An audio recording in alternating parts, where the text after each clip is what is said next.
To be sure you're always on top of Nebraska's newest labor market data, become a subscriber to Nebraska Workforce Trends, the Nebraska Department of Labor's monthly review of the state's economy featuring the most current data released by NDOL's Office of Labor Market Information.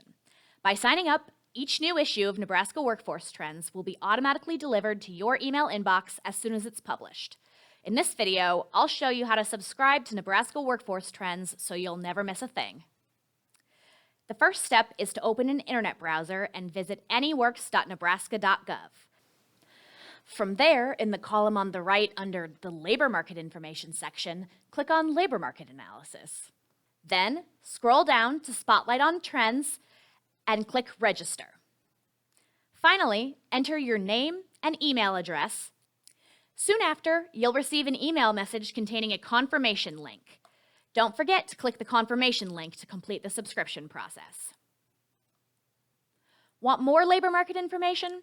Check out the videos linked on the right side of your screen to watch videos on using AnyWorks to find other types of LMI data, like wages and employment data by occupation, industry, or location, or NDOL's projections for future employment growth. If you have any questions, you're always welcome to reach out. And don't forget to follow the Nebraska Department of Labor on social media.